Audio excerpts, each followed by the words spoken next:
Este é o Tapa da Mão Invisível, podcast destinado àqueles que querem ouvir ideias que abalam sociedades e que não são ditas na mídia tradicional. Bem-vindo, Paulo Fux. Tudo certo, Júlio dos Santos? Tudo certo, cara. Como é que está, querida Porto Alegre? Está esfriando. Covidão vindo a galope pro inverno gaúcho. O Covidão.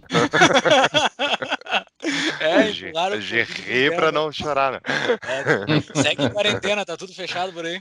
Sim, agora estão para abrir gradualmente os serviços. Quando vamos ver esse como é que vai episódio ser. for ao ar, quem sabe já vai estar tudo liberado. Aqui em Brasília, Mordor, está tudo fechado também, mas eu acho que vão começar a liberar também. Acho que começaram a achar algumas soluções aí de testagem, escambau. Mas vamos dar as boas-vindas, né? Sim, o nosso convidado até vai estar no show notes lá já. A primeira citação, uma entrevista dele na CNN Brasil. Muito boa entrevista de 2 horas sobre a pandemia. O nosso convidado, um filósofo chamado Pondé.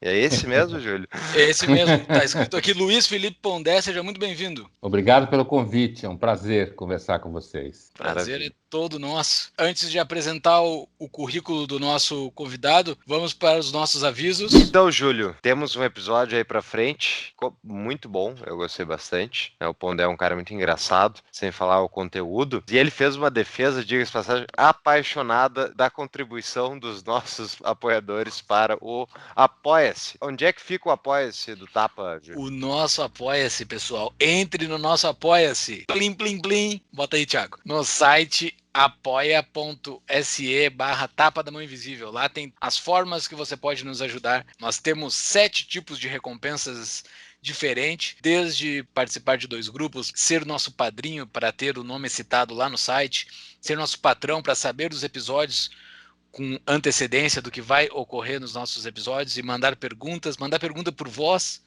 e no supra-sumo do apoio, ser o investidor do Tapa da Mão Invisível para receber mensalmente um livro em casa. E eu quero dar um outro recado, quero agradecer a Joana Renner, que fez a ponte com o Pondé. Muito obrigado, Joana. E eu queria falar de uma coisa que a gente tem no nosso site, que até agora ninguém comprou, tu vê só que as pessoas não compram as coisas que a gente não avisa, Júlio. O Liberty Classroom, que é o programa de história comentado e preparado por professores indicados pelo Tom Woods, que é um libertário famoso americano, tem o Tom Woods Show, um programa que eu gosto muito, que é inclusive a minha inspiração pessoal para ter começado o Tapa, foi dele. Então ali tem o curso do Liberty Classroom e eu peço que vocês entrem pelos nossos links de afiliados para marcar a comissão do Tapa. Exatamente, entre lá no nosso site. Tudo que a gente fala aqui está lá no nosso site, tapadamãoinvisível.com.br. Está tudo lá, entrando pelos nossos patrocinadores também, entrem pelos links lá dos nossos patrocinadores para a gente poder medir qual o tráfego que a gente está mandando para eles, né? A gente também, isso mesma coisa no caso da Amazon, para quem for comprar livro, né? Lembrar que clique lá pelos nossos links na show notes, todos os livros e referências citados no episódio estão lá. E fora isso, a gente inaugurou, já falamos no outro episódio, a seção de artigos do nosso site, né? Estamos com a opção agora de envio de artigos por parte de ouvintes. Claro que não é qualquer artigo vai ser publicado, vai ter que passar pela grande comissão editorial de curadoria de conteúdo do Tapa, né? Deve ter uma sigla para isso. É um órgão. É um órgão para saber quem é o currículo desses caras, é tapadamãoinvisível.com.br/sobre, vai estar lá o currículo desses 3 caras excelentes que vão fazer curadoria dos artigos. E fora isso, nos siga nas redes sociais, nos nossos canais de WhatsApp e Telegram. A gente está tentando fazer uma segmentação de conteúdo, mas claro, isso só vai ser possível quando a gente tiver uma equipe de dezenas de pessoas, que deve ter um cara gravando um vídeo específico por canal, né, Júlio? Esse é o sonho. Exato. Nós vamos ser uma empresa de mídia, né? Essa é a ideia. Bom, eu acho que é isso. Recados dados. Muito obrigado. Vamos ao nosso episódio. E voltamos os nossos avisos agora. Agora o editor faz a mágica. O editor faz a mágica. Quem é o convidado de hoje? Para quem, a pessoa que estava morando embaixo de uma rocha e não conhece ele. Só pode, né? O cara tá completamente alheio a tudo e não sabe quem é Luiz Felipe Pondé, mas vamos apresentá-lo. É doutor em filosofia pela Universidade de Paris e pela FFLCH da USP. Famosa Se fala assim, Fefeleche. Fefele. Aquela Fefele. Fefeleche. Então tá. Pela É assim que famosa a gente fala. Fefeleche da USP, pós-doutor pela Universidade de Tel Aviv, escritor, diretor do Laboratório de Política, Comportamento e Mídia da PUC São Paulo, professor da FAAP, comentarista do Jornal da Cultura e colunista da Folha. Seja muito bem-vindo mais uma vez. A gente não vai falar de corona aqui, né? Quem quiser falar de corona, vai lá ver o videozinho dele da CNN, que é sensacional. Videozinho não, são 2 horas de muita conversa filosófica sobre essa bomba que caiu no mundo. Mas aqui nós vamos falar de direita. Eu vi que uma coisa está faltando no teu currículo, Pondé. Tu é youtuber, né? Tem um canal com quase 1 milhão de pessoas, é É, youtuber. Tu virou é, digital influencer, né? De filósofo a digital influencer. é subir na vida, né? Mas continuo não batendo foto, não fazendo nada no Ah, Instagram.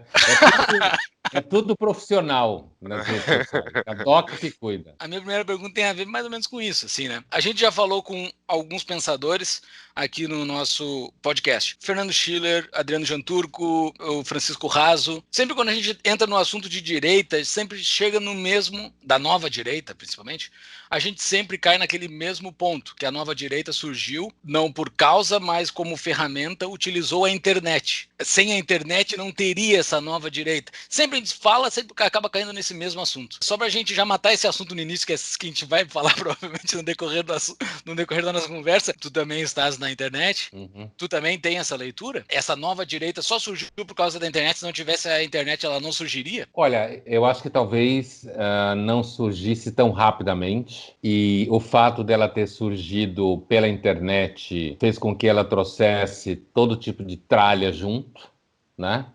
E uma certa imprecisão filosófica, política, econômica, porque ela cresceu muito rápido, havia muito pouca tradição de você pensar fora do referencial marxista, grosso modo, ou derivados. E então eu concordo que, digamos, do ponto de vista do volume, do impacto, a internet teve um papel importante, já que grande parte da mídia clássica e dos fazedores de opinião em política, não dos partidos políticos, mas em política nas universidades, nas escolas, estavam mais alinhados à esquerda. Agora, por exemplo, na minha trajetória pessoal de filósofo a youtuber, como vocês falaram, né, eu comecei há 11 anos, acho, na Folha, e há uns 10 anos no Jornal da Cultura e na Bandeirantes, aqui em São Paulo, e, portanto, eu, assim como Reinaldo Azevedo, na Veja, né? E são nomes que me vêm à cabeça, o João Pereira Coutinho, também na Folha de São Paulo. Nós começamos a, digamos assim, quebrar o couro dos contentes no debate político antes de irmos para a internet, né?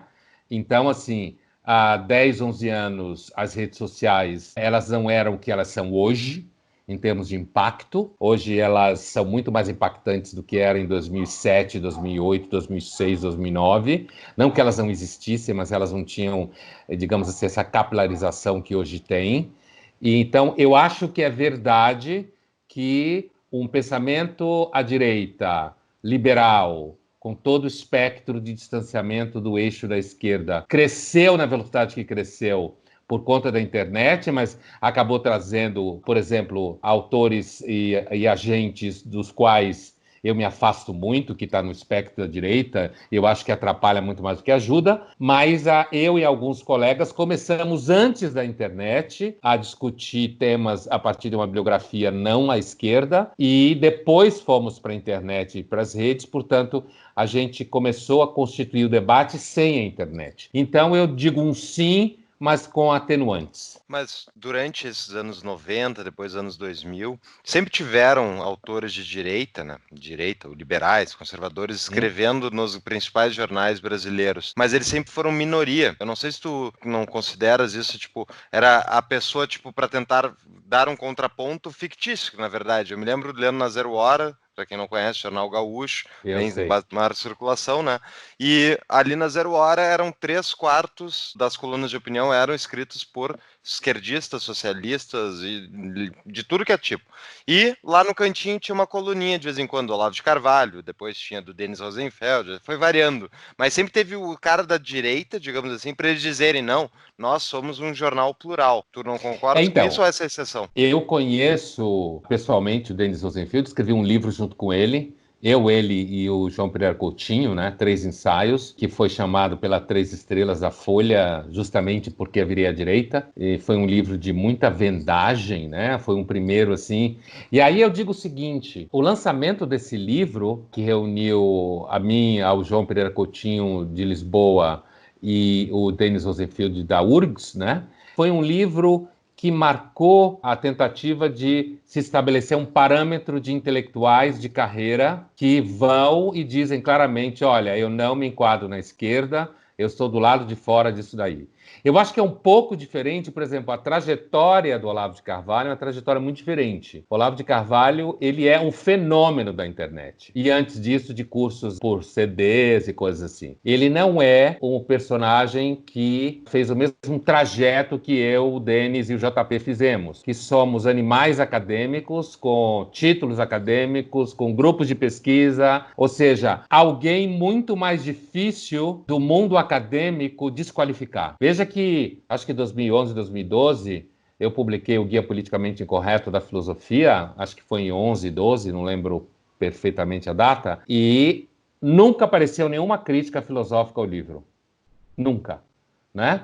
No sentido de que, do ponto de vista conceitual, então eu acho que isso é importante. Então, o caso do Olavo, ele escreveu alguns artigos à Folha aqui também, eu lembro. Eu li dele 2 livros, né? O Imbecil Coletivo e o Jardim das Aflições, lá no final dos anos 80, por aí, quando eu ainda estava na faculdade, e assim, de filosofia. Então, acho que são trajetórias diferentes, não me parece que é a mesma coisa. Além do fato de que, por exemplo, o Reinaldo Azevedo, no jornalismo, eu e o João Pereira Coutinho na Folha, filósofos de formação. João Pereira é historiador na origem, né? E depois fez a carreira em filosofia política e ciência política. É assim, eu acho que nós temos um perfil que a gente começou a angariar muitos leitores ainda na Folha de São Paulo. E tanto que no meu caso aqui em São Paulo, eu fui para a TV Cultura e para a Bandeirantes por causa da Folha de São Paulo. Então acho que tem nuances que diferenciam do que você se referia, assim, deixa fulano escrever um artiguinho aqui para dizer que a gente não é completamente à esquerda. Acho que tem um volume, um impacto diferente nisso. Sim. Eu virei youtuber há coisa de 4 anos. Uhum. Sim, filósofo antes de youtuber. Isso é diferente da maioria.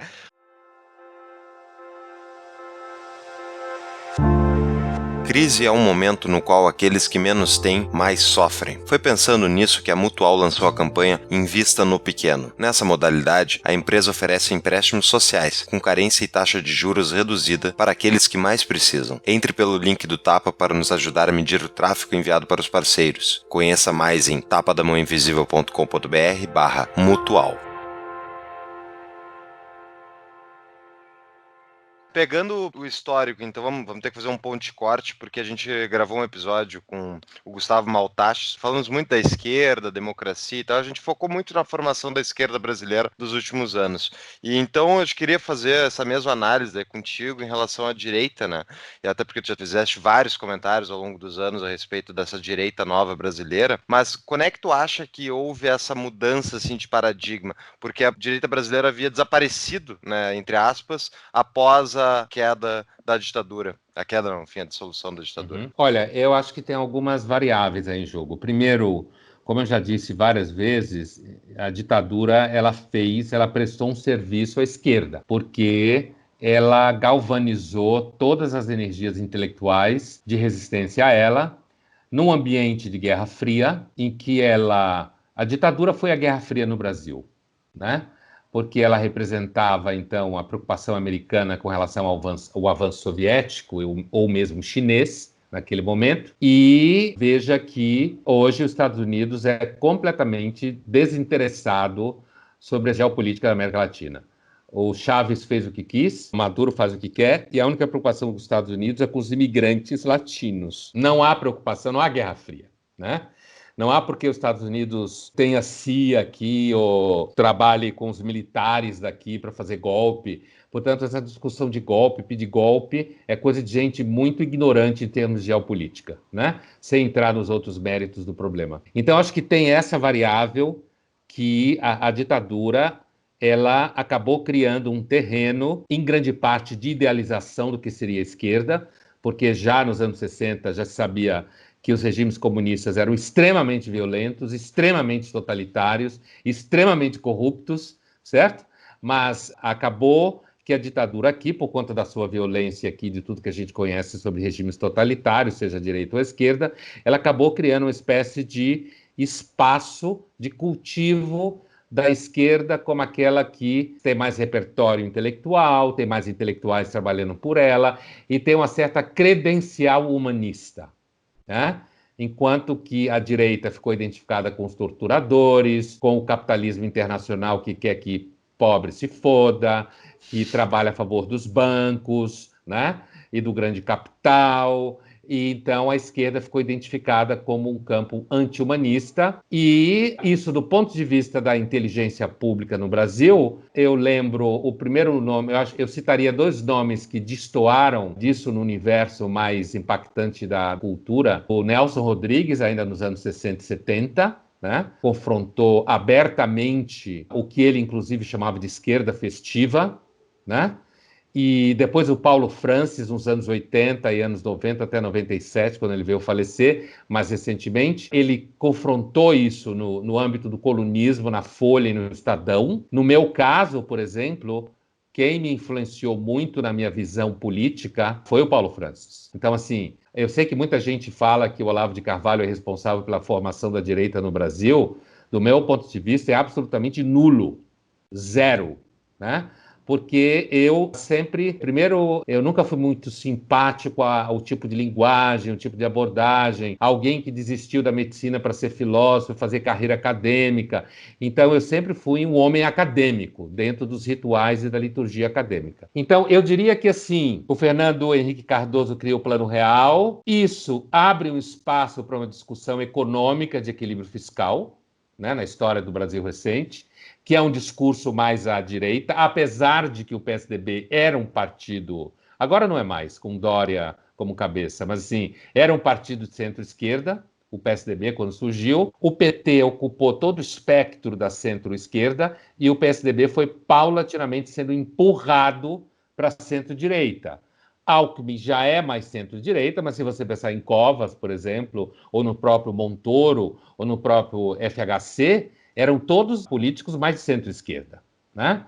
Mas o PSDB ele foi começando a ser empurrado para a centro-direita, inclusive por conta da identificação com o Plano Real, que o PT foi contra na época, entendendo como um plano ortodoxo, de equilíbrio fiscal, de ajuste das contas públicas e não sei o quê, de arrumar a casa com a discussão da inflação na época e do gasto público exagerado. Então, acho que tem aí um fator importante que é, do ponto de vista partidário, apesar do PSDB não ser um partido de centro-direita, historicamente, ele acabou aparecendo no espectro político brasileiro, na época que funcionava assim, que era a grande polarização, PT, PSDB, PSDB, PT, PT, PSDB, PSDB, PT, não só no plano das eleições federais, mas também no plano legislativo, no plano de prefeituras, no plano de governos. Aqui, São Paulo, o estado é do PSDB há décadas, né? A gente pode dizer assim, há muito tempo é um estado tucano, apesar que o PSDB do Dória não é o PSDB originário, né? O PSDB passou por uma transformação. Então, eu diria que o surgimento do PSDB com o discurso de equilíbrio fiscal, de oposição ao PT, apesar de que praticamente o PSDB sempre foi muito ruim como oposição, porque é um partido de salto alto, historicamente, de muito cacique e pouco índio, né? Aqui em São Paulo a gente fala que é um partido que sempre foi de Higienópolis à Praça Pan-Americana, ou seja, dentro da zona oeste de São Paulo, que é a zona mais rica de São Paulo, né? Uhum. Então, assim, mas, de qualquer sorte, o PSDB ele acabou atraindo a ideia de um partido que seria opção a quem não era petista. Então, vagamente, poderia ser alguém um pouco mais ao centro, não tanto à esquerda, não identificado com o sindicalismo petista, que é um partido de histórico sindicalista. Então, acho que tem esse fator, né? Esse fator é importante. Tem o fator que eu me referi ao Paulo Francis e tal, porque o Paulo Francis criou um contingente de leitores de jornal que começou a fazer um movimento, inclusive bibliográfico, a partir do que ele indicava como leitura. Apesar dele ser bastante irônico e duro, ele tinha, digamos assim, uma escrita muito mais elegante do que o Olavo de Carvalho. E ele tinha colunas em grandes jornais, como a Folha e Estadão. Depois, então, quer dizer, jornais com credenciais, né? Não era um autor que precisava xingar todo mundo para dizer que tinha credencial, porque ele estava já, não na academia, porque esse nunca foi o trajeto dele, mas ele estava em 2 jornais mais importantes do país, com colunas 2 vezes na semana, inclusive, né? Durante muito tempo. Outro processo, outro fator, ali na eleição, no final da ditadura, o Collor ganhou a eleição, mas ali muito porque ainda havia muito medo do PT. Mas eu acho que quando o Collor sofre o impeachment e vem o Itamar, que abre espaço para o governo FHC, o PT ainda não tem espaço porque ali era um discurso de ajuste de conta pública que é normalmente associado à direita. Então eu acho que esse núcleo é um núcleo importante, apesar de que o FHC nunca foi nem é de direita, como o Covas também não, ou com Montoro também não. Serra, historicamente não, Alckmin já não é claramente de esquerda, né, dentro do PSDB. Outra coisa que eu acho importante é assim, no momento que o PT ganha a eleição, né, com o Lula a primeira vez, que ele assume, então, de 2001 para 2002, quer dizer, e aí começa um governo do PT, aí me parece que primeiro começa a haver um desgaste do PT, o PT vira telhado, né, vira vidraça, como se fala, e não pedra. Sim. Como todo partido que assume o poder, e assume o poder durante muito tempo, e aí o PT ele rompe o pacto daqueles que achavam que o PT era um partido santo, que acreditavam que o PT, mesmo pessoas que não fossem necessariamente de esquerda, mas que entendiam que o PT ia recolher um Estado organizado minimamente, como o FHC deixou, com renda, sem dívida, com superávit fiscal no sentido de não ter dívida pública e tal, e ter reserva internacional e dinheiro para gastar. O PT começa a gastar esse dinheiro, inclusive com corrupção, né? Aí veio o escândalo do Mensalão, ainda no governo Lula. Então, o que eu estou dizendo? Eu acho que o desgaste da esquerda no PT foi criando um espaço em que jovens, principalmente, né, começaram, inclusive de redes do próprio Olavo de Carvalho também, somando-se, né, da tradição de seguidores do Olavo de Carvalho, acabaram encontrando um espaço em que ser de direita passou a ser crítico. Então, ser de direita passou a ser de oposição. Ser contra a cultura? Se você imaginar a cultura de grande parte da mídia e a cultura de grande parte da universidade, sim, ser contra a cultura. Da cultura que você vive dentro da universidade e da cultura que você vive dentro da mídia, né? Então, assim, para fechar esse ciclo, me parece que, e aí, autores como eu, como o meu trabalho, como do João Pereira Coutinho, como o Reinaldo de Azevedo, como o Denis Rosenfield, na mídia, ou alguns de nós na universidade, o João Pereira em Lisboa, né, onde ele dá aula, mas com impacto aqui diretamente pela Folha e com as redes sociais quando surgiu, eu acho que juntando isso tudo, muitos jovens e meio jovens ou mais jovens começaram lentamente a perceber que havia uma outra bibliografia, que era possível ser crítico de um outro ponto de vista, e principalmente porque ser crítico passou alguém de direita a ser crítico, já que o poder estava na esquerda há muito tempo, né? Então, eu acho que isso foi mais ou menos o trajeto. Nessa onda toda da direita, tem um argumento que seguido é falado sobre o politicamente correto, né? Que é uma bandeira absurda dessa nova direita, que é o antipoliticamente correto. Eu te peço também para dar uma explicação, qual é a tua visão, o que é esse tal politicamente correto que a gente vê como uma bandeira de oposição o tempo todo, mas uma outra pergunta em cima disso. Esse politicamente correto, ele não vai ter um prazo de validade, ele não vai terminar logo ali em seguida, porque se eu vou defender algo que eu sou contra em algum momento, e no momento que eu me torno situação, esse algo, aparentemente, eu não vou ter mais como atingir daqui a um tempo. O que é esse politicamente incorreto que eles tanto falam? Politicamente incorreto ou O correto? politicamente correto, que eles batem, que eles querem ser. Eu não sei se o contrário do politicamente correto é politicamente incorreto. Eu não sei qual é o contrário disso, mas eles são muito contra o politicamente correto. O que é isso? E se isso tem um prazo de validade? Logo ali na frente, tu não vai conseguir bater mais isso para sempre. Tu não vai conseguir ser oposição a esse negócio pro resto da vida. A direita se entende como sendo incorreta, contra o politicamente correto, né? Eu acho que aí... A oposição do politicamente correto é o É. politicamente incorreto. Tu é politicamente incorreto propositalmente. Então, eu acho que aí tem um histórico não tão longo, porque o próprio politicamente correto não é tão longo assim, né? E a esquerda, a gente pode usar, por exemplo, o Maio de 68 como um marco mítico, que nem a gente usa o Tratado de Westfália como nascimento do Estado moderno, 1648, mas assim, o Maio de 68, ele representa um esgotamento da esquerda clássica do século XIX e começo do século XX, primeira metade do XX, que era uma esquerda primeiro sindicalista, que foi a esquerda que o Marx conheceu, e depois uma esquerda soviética e ou chinesa, a partir da Revolução Cultural Chinesa depois da guerra. E nesse sentido, quer dizer, em maio de 68, quando os escândalos da União Soviética começam a vazar, ainda que muitos intelectuais da esquerda nos Estados Unidos, como Sartre, Simone de Beauvoir, Merleau-Ponty continuaram defendendo a União Soviética, e ali ainda o Sartre derivou para o maoísmo e tal, mas depois o maoísmo ficou claro logo pela violência da Revolução Cultural, que era uma barbaridade do mesmo jeito, a esquerda ficou um pouco sem mercado. Né? Aí a esquerda partiu para um discurso de democratizar a democracia e ela, na verdade, importou intelectuais americanos para riquinhos americanos de universidades de riquinhos. Né? E aí a esquerda virou a esquerda que a gente conhece hoje, que é uma esquerda que fala de grupos culturais. Antes dela desembarcar nas universidades americanas, ela fez uma passagem pela luta anticolonialista, né? Quando você via americano riquinho defendendo os Vietcongues, ou você lembra da Jane Fonda, né? Que era inclusive chamada, identificada como alguém que defendia os Vietcongues, né? Ela era chamada de Hanoi Jones, né? Jane Fonda, Hanoi Jones, porque era a capital do Vietnã do Norte, era Hanoi, né? Então, assim, você tem esse momento aí e depois deságua na esquerda que vai produzir o politicamente correto. Né?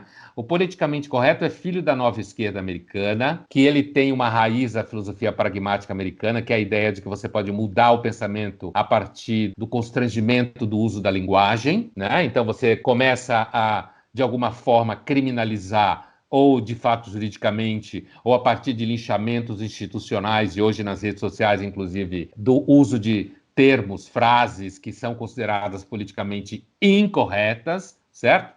Você tem ao lado disso o foco da esquerda passou a ser as minorias. Então você tem os negros, você tem as feministas, você tem mais recentemente os trans, antes disso os gays.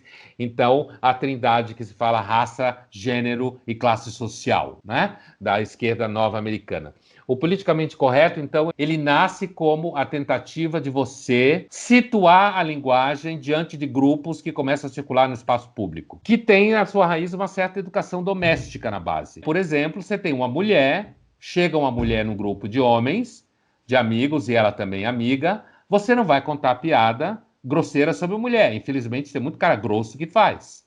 Certo? Uhum. Você começa a ter colegas negros de trabalho e você não pode continuar contando piadas racistas na frente desses colegas. A ideia filosófica do politicamente correto é que a censura sobre isso constrangeria o comportamento de tal forma que as pessoas iriam começar a perceber como elas são racistas inconscientemente. Então há na teoria o pressuposto de que há um preconceito latente, que vai dar no debate hoje do lugar de fala, que vai dar na teoria da interseccionalidade, que aqui no Brasil é pouco discutida, mas é a teoria que fala dos graus de opressão. Então, branco, heterossexual, homem é o opressor máximo, mulher branca heterossexual já é menos opressora porque é vítima do homem, mas ela é opressora da mulher negra homossexual. Tem que ver ali dentro da tabela onde tu te encaixa. Você tem que ver dentro da tabela onde estão as intersecções. Daí grau de privilégio, né? de você É o grau de privilégio. isso mesmo, de você chamar a teoria de interseccionalidade. Bom, então, uma ideia que é uma ideia que está nascendo ali junto com o Civil Rights Movement nos Estados Unidos, tudo em política é muito confuso, né? E as militâncias são sempre pobres semanticamente. Então, uma ideia que nasce ali, ela acaba se transformando num discurso altamente paranoico e lobista, no sentido acadêmico e de mídia, corporativista, e você começa a usar o politicamente correto não só, por exemplo, para destruir uma obra como Monteiro Lobato, que tem elementos racistas, sem dúvida, mas que é uma obra, para citar um exemplo, mas que é uma obra que tem criança como protagonista, que é uma coisa rara na história, né, inclusive no Brasil, que formou muitas crianças até hoje, que é extremamente divertida, que fala do protagonismo de meninas, inclusive, que tem no caso, uma personagem negra, tia Anastácia, que tem os contos dela. Então, não há dúvida que há elementos racistas na obra do Monteiro Lobato, mas, ao mesmo tempo, é uma obra extremamente rica. Então, o politicamente correto, na minha opinião, ele se transformou numa espécie de elefante na loja de cristais. Mas em que sentido? No sentido, inclusive, de domínio de colegiados e universidades, de espaços em redação da mídia, certo? Não é um elefante ingênuo em loja de cristais. É um elefante, inclusive, motivado, inclusive do ponto de vista do mercado jurídico, né? Uhum. Quando eu escrevi o Guia Politicamente Incorreto da Filosofia, e 3 anos depois eu escrevi o Guia Politicamente Incorreto do Sexo, que era um livro dedicado a canalhas honestos, certo? Que é o conceito do Nelson Rodrigues, né? Então, assim, e agora eles estão saindo em nova versão, com novo título e tudo mais, pela editora Globo. Mas, assim, quando eu escrevi esses 2 livros, principalmente o primeiro, Guia Politicamente Correto da Filosofia, eu queria mostrar o dano que o pensamento politicamente correto faz à análise de mundo. E como ele fica ridículo quando você tenta só pensar de forma correta, porque o mundo é muito mais complexo do que o politicamente correto quer que ele seja. É mais ou menos como um puritano querendo pregar na educação das pessoas. Você reduz a educação e o entendimento das pessoas. Agora, de lá para cá, o politicamente correto, por exemplo, na mão do Bolsonaro, ou do 01, 02, 03, 04, 010, o politicamente incorreto se transforma em mera grosseria, babaquice, e a ideia de que quanto mais grosso você for, mais crítica ao politicamente correto você está fazendo. Quando, na realidade, a crítica ao politicamente correto deve ser feita por gente inteligente, capaz e com repertório.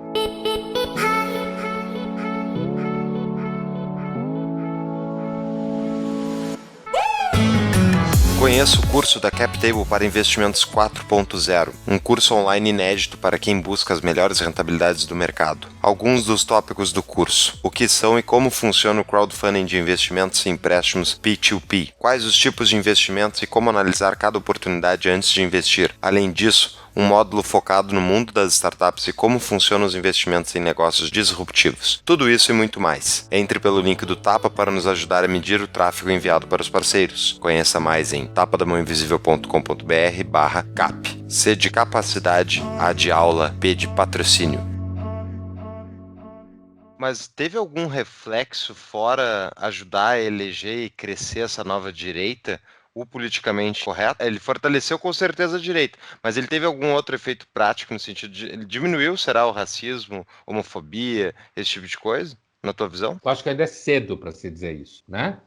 Ainda é cedo. Você tem, inclusive, aquele autor Thomas Sowell, americano, né? Bastante traduzido entre nós, graças a Deus. E ele, o Thomas Sowell, eu acho que não. E como ele vem da comunidade afro-americana, ele acaba tendo um impacto dentro da teoria da interseccionalidade. Ele tem um lugar de fala privilegiado para dizer isso. Eu acho que ainda demora. O que eu acredito é que o que aconteceu foi um espaço produzido pelo discurso de Estado e de mercado. Em que sentido? A publicidade está completamente cooptada pelo politicamente correto, certo? Então eu diria para você que, do ponto de vista verdadeiro da transformação das pessoas, eu acho que o politicamente correto conseguiu, por exemplo, fazer com que as pessoas percebam que, se você fala expressões como o futuro é negro, pode ter um elemento de racismo na frase o futuro é negro, porque você estaria associando o negro que é ruim, ou alguns vão dizer que o negro significa que é escuro e eu não enxergo, então não sabe o que vai acontecer, e por aí vão as análises semânticas e pragmáticas da frase. Mas o que eu acho que o politicamente correto conseguiu, ele conseguiu espaço jurídico, tá? Isso ele conseguiu, no sentido de você, por exemplo, transformar o racismo em crime, ele conseguiu também, como eu estava dizendo, espaço na publicidade. As faculdades de publicidade hoje são todas politicamente corretas, os professores são praticamente todos politicamente corretos, os meninos e meninas saem da faculdade de publicidade. Existe uma piada no jornalismo, não sei se vocês conhecem, muito antiga, que é assim: a diferença entre o jornalista e o publicitário é que os dois vão para o inferno, mas o jornalista não sabe, né? Então, assim, porque ele achava Excelente. que ele era santo, né? E que ele era uma força civilizadora para o bem. Agora, o publicitário também não sabe que vai para o inferno.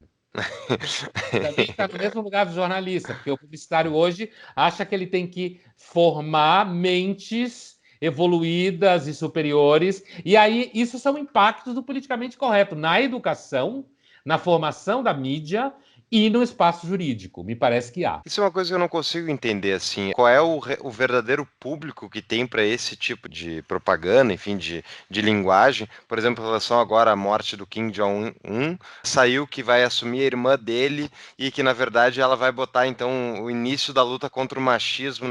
Eu vi uma matéria dessa num jornal relevante, né? Mas a mulher está se candidatando a ser a genocida nova da família e o importante é o combate ao machismo. Quem é que está comprando esse jornal para ler essa notícia? Eu não consigo entender. Então, eu acho que quem pode estar comprando o jornal para ler essa notícia, aliás, a internet, em termos de. Está na moda falar imunidade de rebanho, né, por causa da epidemia. Então, eu vou fazer uma analogia. A internet criou, sem dúvida, a direita de rebanho, né? No Ah, sentido da imunidade de rebanho, né? Que não é um sentido pejorativo em imunologia, é um sentido técnico, né? Mas a epidemiologia e a imunologia trabalham com grandes números. Quando você cruza a imunologia e a epidemiologia, você está falando de grandes números. É medicina social, sanitarista, como se falava no tempo do meu avô, que era um epidemiologista, né? A minha família é inteira de médicos, só eu me curei da maldição, né? O filho também caiu na maldição. Né? Mas assim, então eu estou fazendo uma analogia técnica, não estou querendo dizer que a direita burra, quando eu estou falando direita de rebanho, né? Estou querendo falar o número, a massa, não no sentido pejorativo. Eu E acho nem que tá a chamando de internet. gado também, né? Quando tu fala. Não estou falando de gado. Né? Porque tem gente que quando fala imunidade de rebanho, acho que está chamando as pessoas de gado. uhum. Entendeu? Mas assim, essa direita de rebanho, ela acabou levando a essa pergunta que você está fazendo. Por quê? Porque ela começou a aparecer, e começou a aparecer uma coisa que era o seguinte: grande parte do país está à direita. E está à direita tanto do ponto de vista que quer trabalhar e fazer sua vida, está à direita, inclusive do ponto de vista do meu ponto de vista, de um certo conservadorismo moral, que a mim, pessoalmente, não interessa, mas que faz parte desse universo da direita de rebanho, certo? Da maioria. E quando você pergunta, pelo amor de Deus, quem está lendo esse jornal, né? Que está discutindo o machismo na Coreia do Norte, eu também li artigos nessa linha que você está citando, e são de fato hilários. Porque é quase como se alguém dissesse que se ela combater o machismo, mas continuar a matar, tá valendo. Parece isso. Né?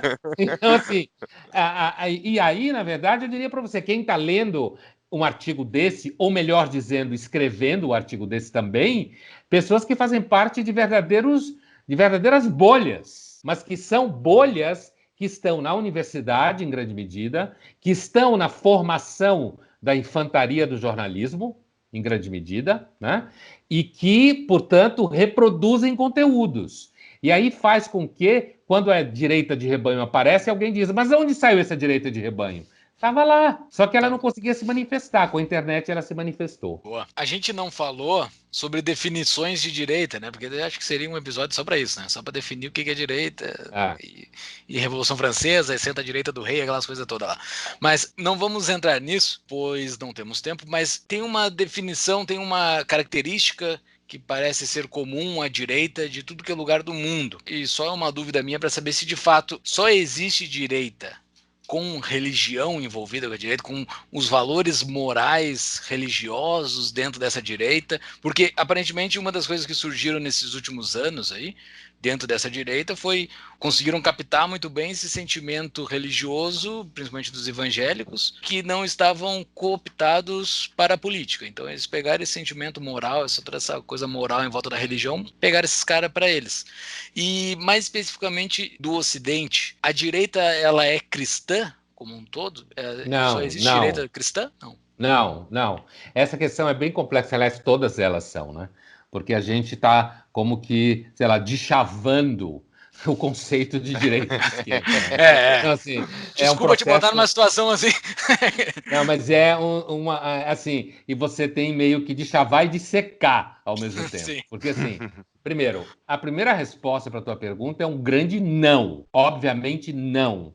Não existe só. E eu, quando estou falando de direita, então, no espectro brasileiro, eu acho que ele acabou se constituindo muito como um pensamento de oposição ao PT, localmente nos últimos anos do Brasil. Isso acabou significando direita, para o bem e para o mal, e que agora vai ficando mais claro. No ano passado, um jovem de esquerda na universidade acusou grupos à direita, quando começaram a se afastar do Bolsonaro, que a direita não tinha personalidade. Eu disse para ele o seguinte, olha, a nova direita no Brasil, ela está fazendo o que a esquerda devia fazer, autocrítica, né? Acho que o fato do Bolsonaro ter levado a eleição é um excelente momento para a nova direita amadurecer suas posições e construir, inclusive, seu ideário. A nova direita brasileira tem que estudar. Inclusive, falei isso lá em Porto Alegre mais de uma vez, né? Uhum. Assim, eu falava, tem que transar, estudar e comer meninas.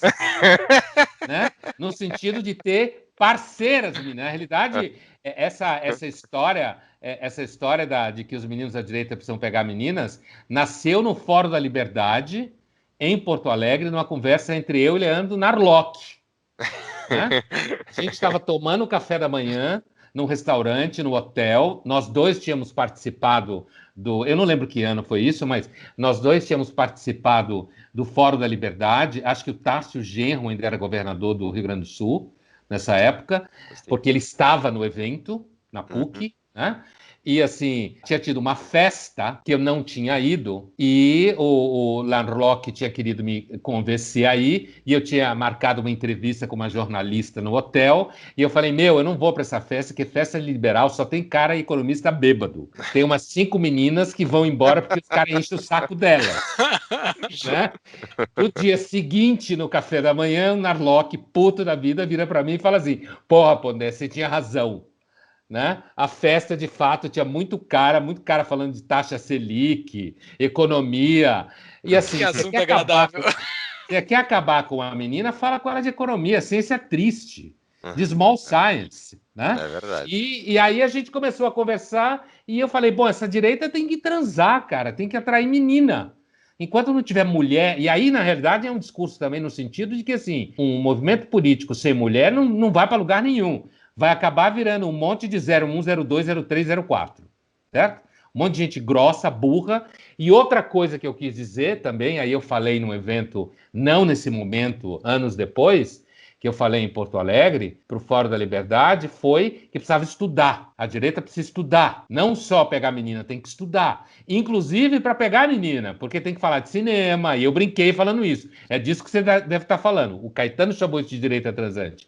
Tem que falar de cinema, de poesia, de literatura, porque a esquerda ela tem o domínio, ainda tem o domínio do repertório humanista da cultura ocidental, né? E a direita parece só menino filho de papai que só quer ganhar dinheiro no mercado financeiro, na empresa do papai no escritório da advocacia. Então, assim, a direita, eu acho que ela tem alguns elementos históricos mais próximos. Ela tem um discurso de defesa da sociedade de mercado. Esse discurso pode ter elementos mais sociais ou menos sociais, dependendo da localidade do momento histórico. Ela tem, portanto, ela abraça a sociedade comercial do Adam Smith, a ideia do empreendedorismo, a ideia da responsabilidade do sujeito, tanto moral quanto econômica, a defesa das instituições políticas, que a esquerda tomou para ela, a partir de 68, a defesa da democracia e da ideia liberal, porque o pensamento liberal nasceu antes do Marx, antes, com Locke,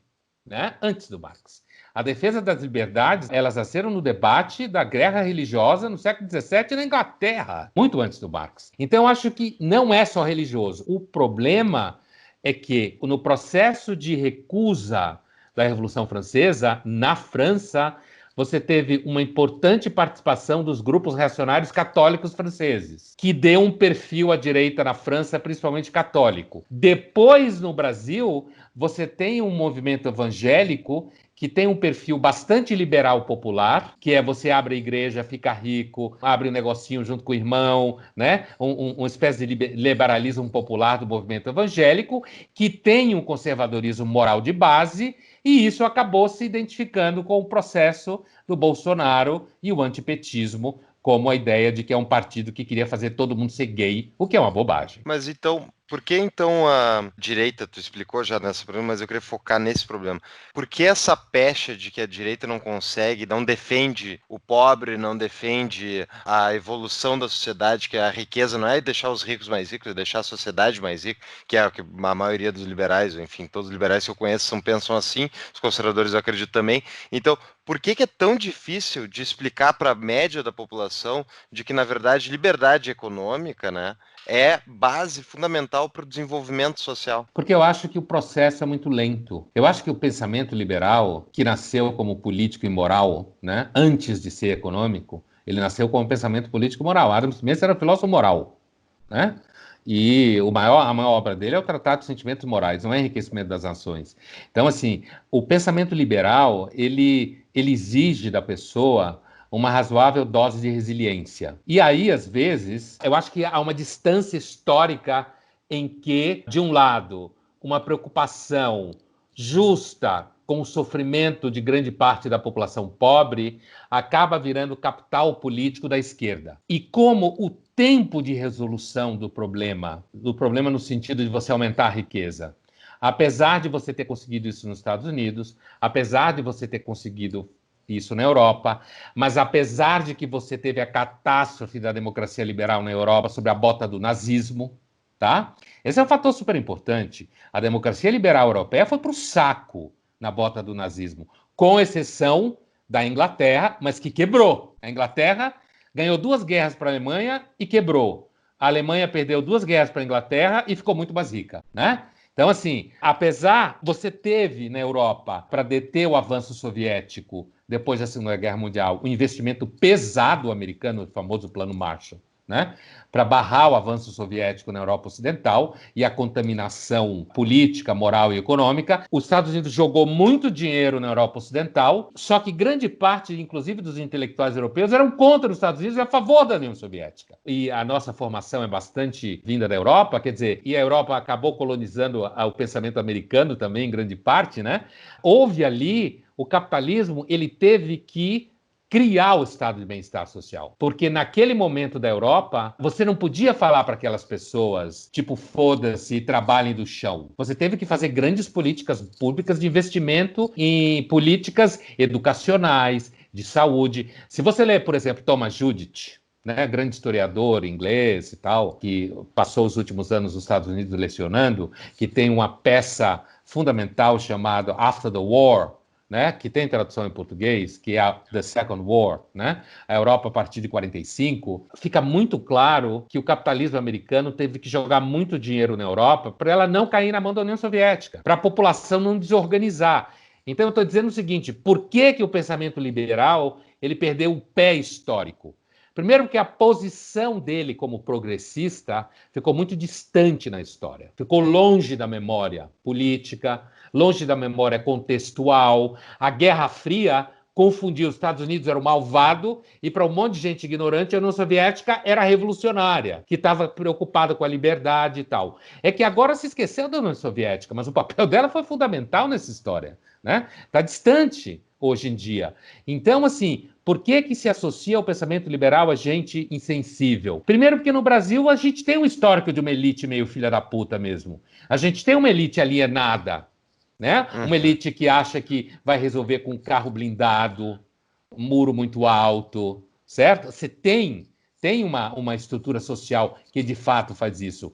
Uma elite que não acredita em ideias. Eu falei aqui, não no Fórum da Liberdade, mas falei em algumas reuniões do IFL aqui em São Paulo. Falei, olha, vocês querem ideias? Vocês querem fazer seminários e tal? Vocês têm que pagar. Tem que pagar, põe a mão no bolso. Vocês querem intelectuais que pensam o pensamento liberal? Pague para eles, porque os da esquerda ganham muito bem. Mas o que acontece? É a ideia de que o pensador liberal ele deve fazer tudo pela causa, mas não tem que viver disso. Então, eu acho que a nova direita ela tem uma contradição interna a ela, que é a ideia de que você deve trabalhar pro bono pelo pensamento liberal, quando na realidade ela defende o mercado de trabalho, mas é como se o mercado de ideias tivesse que ser um mercado pro bono, enquanto que a esquerda não trabalha pro bono as ideias, entende? E muitos jovens mais à direita não conseguem passar em concursos de universidades. Então você cria uma reserva de jovens intelectuais.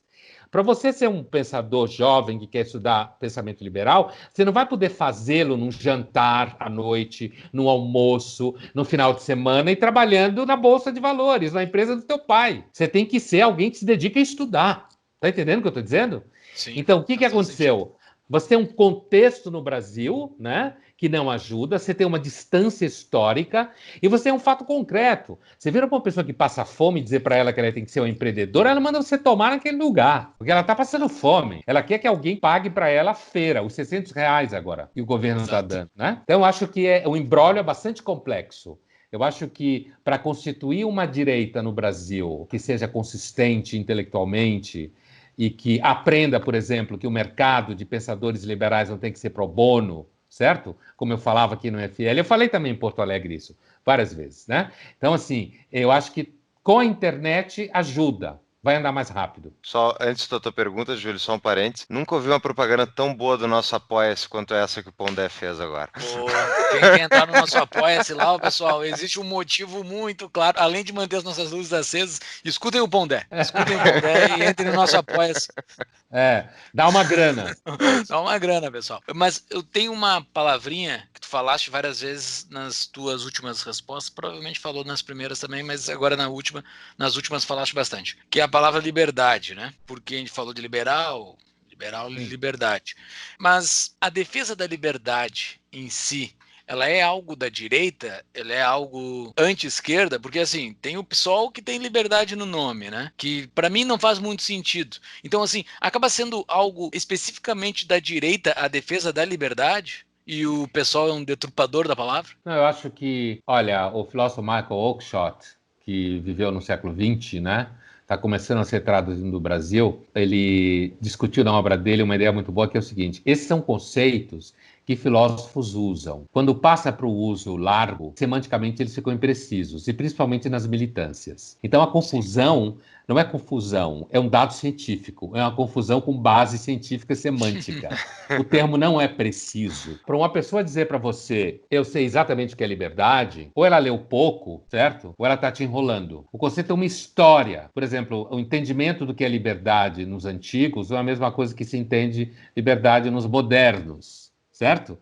Então, assim, o Eduardo Wolff, que vocês devem conhecer, trabalha muito bem exatamente essa diferença entre a liberdade dos antigos, a liberdade da cidade, de você participar das decisões públicas, e a liberdade individual criada com o pensamento liberal, do Locke, né? A partir do Locke. Assim, quando um partido como o PSOL fala em Partido do Socialismo e Liberdade, ele está resgatando uma ideia que no período soviético e no período de Marx antes ainda, se associava à liberdade com relação à exploração do capital, tá? Há um uso preciso da ideia de liberdade como você só é livre se você parar de ser explorado pelo capital. É por isso que a União Soviética, apesar de ser uma ditadura, usava o jargão de que a União Soviética lutava contra o imperialismo e a opressão. Eu não sei se vocês lembram, porque vocês não eram vivos na época, ou já estudaram, mas a República Comunista Alemã era chamada República Democrática Alemã, e a República Capitalista Alemã era chamada República Federativa Alemã. E os alemães da República Democrática estudavam na escola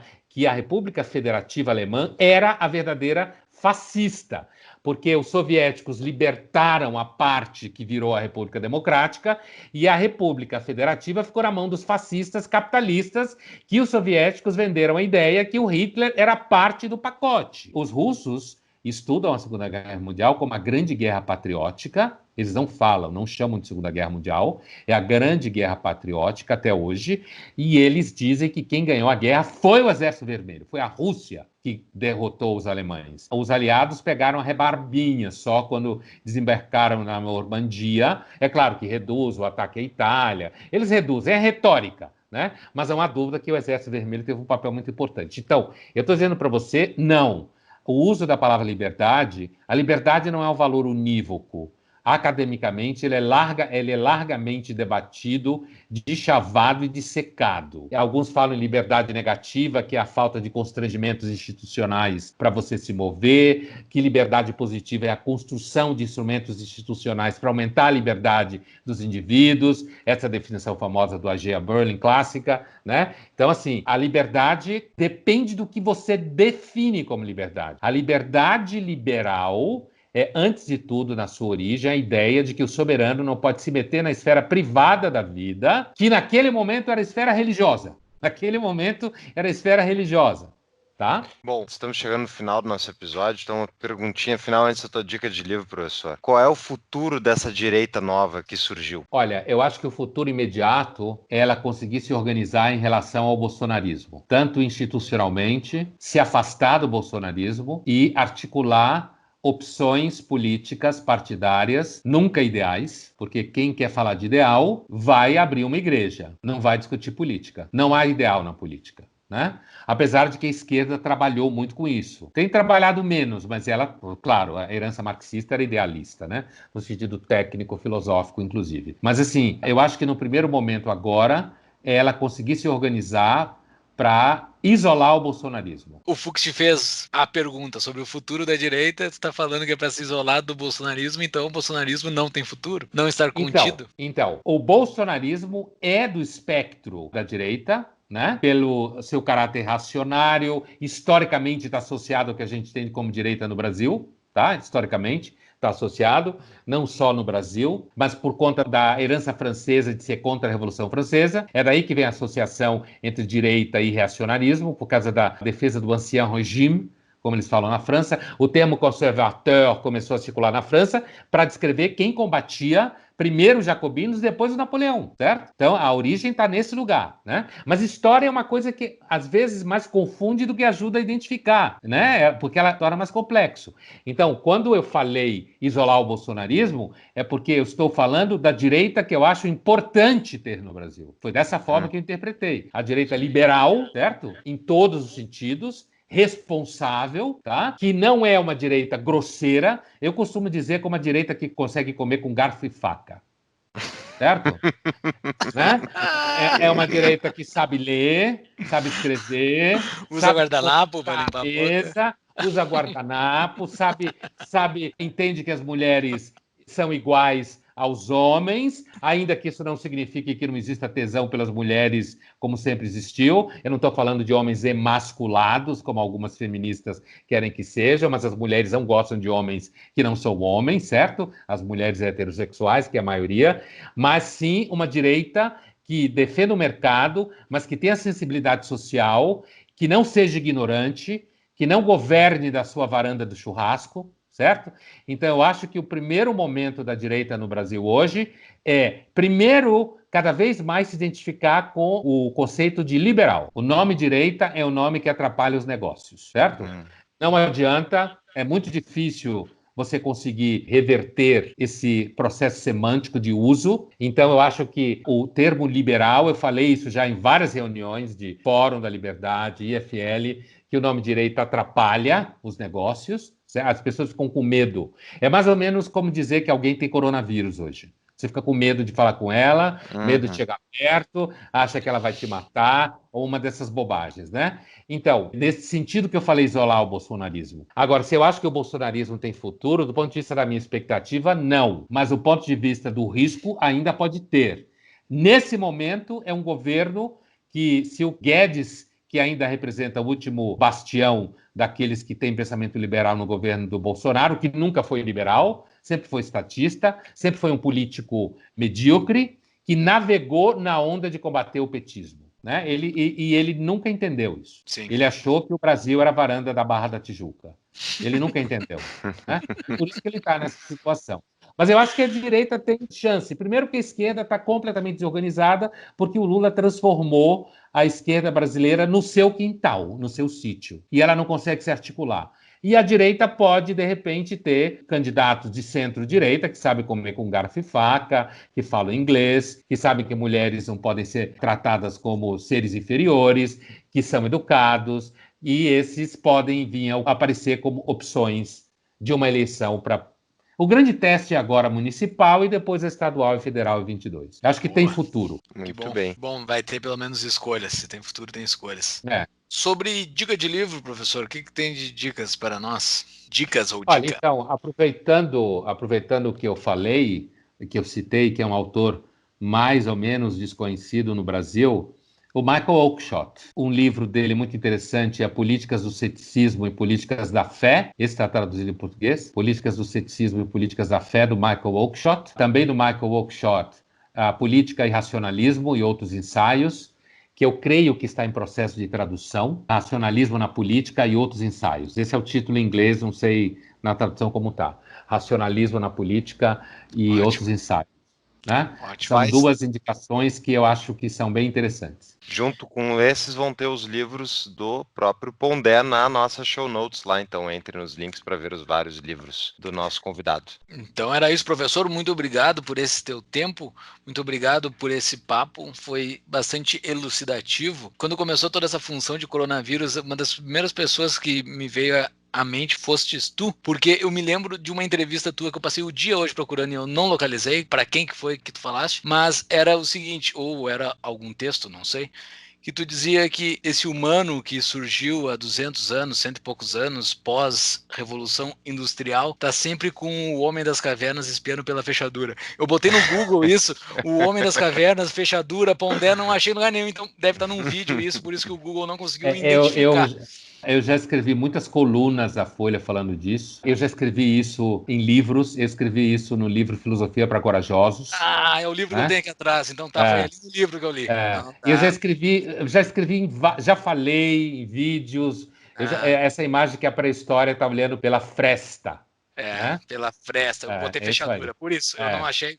Pela fresta da porta. A gente está passando por isso agora, porque é isso, né? A gente está completamente desbaratinado. A gente perdeu várias coisas desse mundo moderno que aparentemente a gente está com bastante risco de perder. É isso que está acontecendo? Eu acho que ainda não a pré-história, porque inclusive a gente não conseguiria voltar ao Alto Paleolítico, que alguns acham que foi o clímax da humanidade, de lá para cá só a decadência. Quando começou a agricultura, começou a dar merda, certo? Mas sem entrar nesse mérito um pouco idealizado, né? Do Alto Paleolítico, 30 mil anos atrás e tal. Eu acho que a analogia se sustenta na ideia de um risco de destruição social. Eu não acho que vai acontecer isso. Eu não sou catastrofista, eu acho que o que a gente está vivendo hoje, mas eu acho que a analogia se sustenta no sentido de que nós acreditamos que a gente tinha controle sobre tudo e a epidemia é uma visita da contingência, né, da incerteza. E a gente fica querendo controlar tudo o tempo inteiro e a gente não consegue controlar. Por isso que quando você fala, nós teremos que entrar em contato com o vírus, tem gente que morre do coração. Como assim? Senão não constrói imunidade de rebanho, a maioria sobrevive, até a vacina não tem jeito. Então, esse raciocínio todo faz com que a gente ache que a humanidade viveu em epidemias muito piores que essa. Não PAN, porque não tinha avião, né? Nesse nível. Mas epidemias com letalidades muito maior que essa. E a gente vai sobreviver. Tem um mercadinho aí da pandemia de gente que gosta de meter medo nos outros, que acha que vai ser tudo remoto. Gente que não gosta de beijar fala essas coisas. Com essa a gente tem que encerrar, né? A gente tem que encerrar. Professor, muito obrigado por esse papo. Obrigado a vocês. Valeu mesmo. Um abraço. Até mais e um forte abraço. Abraço. Tchau. Obrigado. Tchau.